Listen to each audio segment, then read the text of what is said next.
Ассалаумағалейкум. Қазір біз осы модемді любой сим-карта қабылдайтын етіп істейтін боламыз. Бұның ішінде тұрған актив номер. Мінекей қызыл жанып тұр, қабылдамай. Мына жақта толқы алтел номер сал деп тұр. Қазір біз оны шешетін боламыз. Бұл модемге полный прошивка жасайтын боламыз. Бірінші дополнительный дегенді басамыз.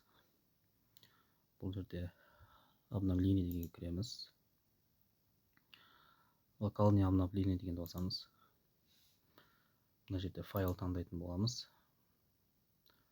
Бұл файлды мен сіздерге WhatsApp-тан жіберетін боламын. Так. Потом обновление дегенді басамыз.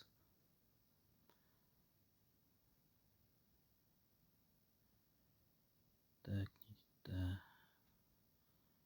Обновление дейді. Свет, Wi-Fi свет отключен. Подключается, повторяет после обновления. Не отключать. Устройство дейді. Кішкене күте тұрамыз.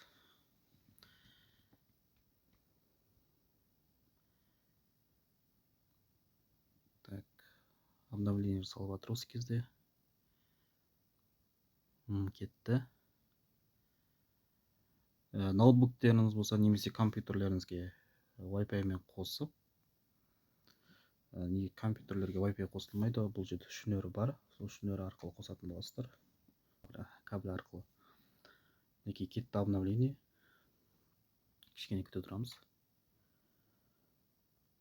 Достар, дәл осылай обновление жасайтын болсаңыздар, WhatsApp-қа жазыңыздар, мен сіздерге полный көрсететін боламын.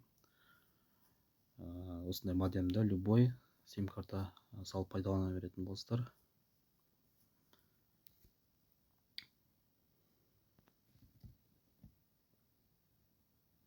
Так, обновление жасалып болды. Мына жерден екі светте жасыл жанып тұр. Енді тексеріп көреміз модемді. Так.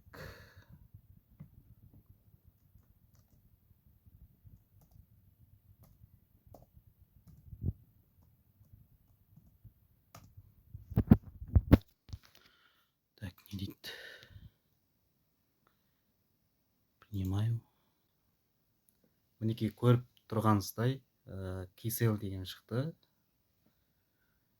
Мінекей енді бұл модемді біз любой сим-карта салып пайдалана береміз. Енді бұған Билайнда салсақ болады, Easy, басқа да Теле2, қандай қазақстандық қандай нөмірлер бар, барлығын салып пайдалана беретін боламыз. Видео ұнаса лайк басамыз және WhatsApp-қа жазамыз. Осы обновление файлын жіберетін боламын. Обновление жасау үшін, прошивка жасау үшін міндетті түрде ноутбук немесе компьютерларыңыз болу керек.